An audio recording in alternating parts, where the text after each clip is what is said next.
Shalom Aleichem, Ahmed Yashar here. This is the first video in a new series wherein we will be covering the laws of the Sabbath, Hilchot Shabbat. You can follow along with us in the Hebrew on the Mechon Mamre website. A link will be provided in the more info box of the video, or you can follow along with us on the Chabad.org website in the English. The laws of Shabbat can be found in Mishnah Torah in the third book.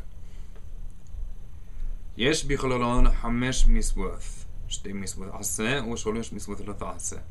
Included in the laws of Shabbat are 5 commandments, 2 proactive commandments and 3 restrictive commandments. وزهو برضان, and these are their details. משפט בשביעי, that one should cease or rest on the 7th day. שלא לעשות במלאכה, that one should not do malacha, the forbidden actions, on this day, the 7th day. That civil punishments should not be carried out on the Sabbath day. That one should not leave the boundaries on the Sabbath day. That the 7th day should be sanctified with a verbal commemoration. And the clarification of all these commandments are in these following chapters. The first halacha.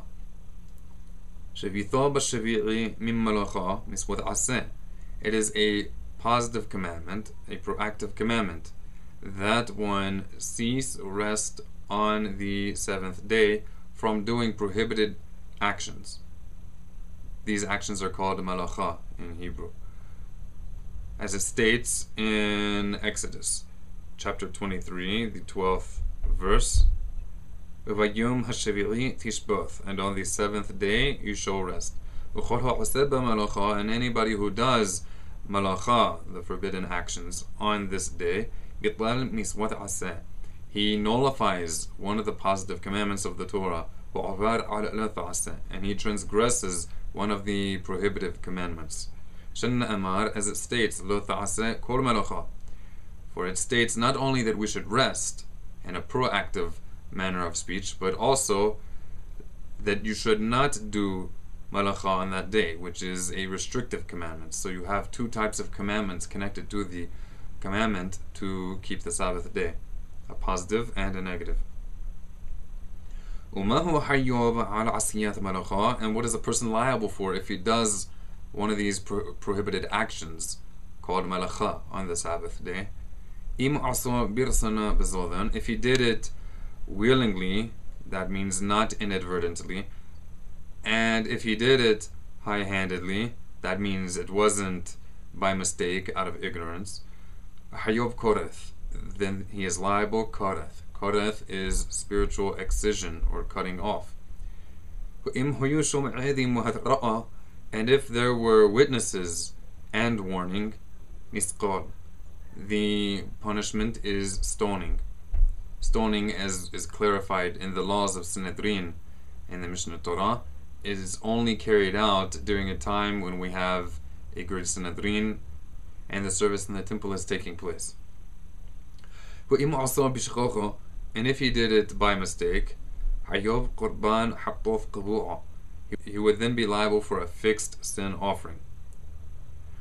The terminology by mistake, is later clarified to mean not only that he did it by accident, but even if he did the action intentionally, but he was not aware of the punishment, that also is regarded as by mistake, in which case he does not get the punishment, neither karet nor a death penalty, but only the liability to make a fixed sin offering. The second halacha. Every place wherein it will be stated in the laws of the Sabbath,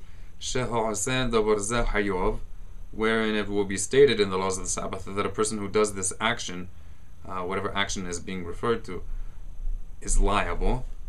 It means he's liable for koreth, for spiritual excision, or cutting off. And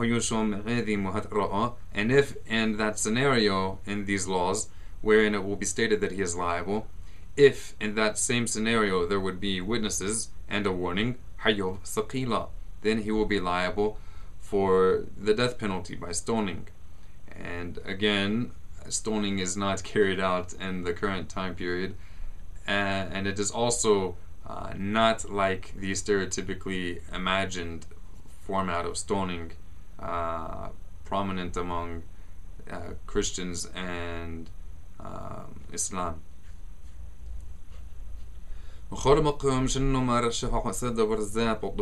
And every place wherein it states that a person who does one of these actions that is forbidden is exempt, patur.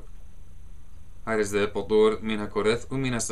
means he is patur, he is exempt, both from kareth, spiritual excision, and from saqila, death by stoning. Umin hakorban, and also it means that he is exempt from the sin offering. But although, with regard to something in these laws wherein it states that the person is exempt for doing that action, it is still to be known that it is forbidden to do that action on the Sabbath. And that prohibition, for which it is stated that he is exempt, is a prohibition by rabbinic decree. It is a distancing from the likelihood of doing one of the prohibited actions. Malacha. And a person who does one of these actions for which he is exempt on the Sabbath, if he does it high-handedly,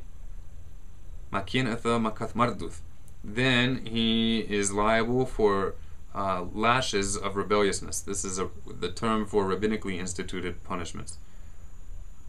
That terminology in Hebrew is makath marduth. And likewise, every place where it says that one should not do such and such, or where it says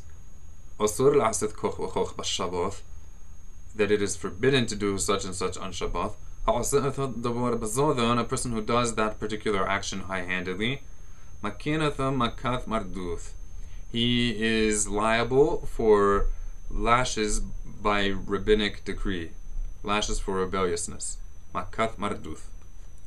So this completes our introduction and beginning of the laws of the Sabbath, according to Mishneh Torah, the third book of the 14 books of Mishneh Torah.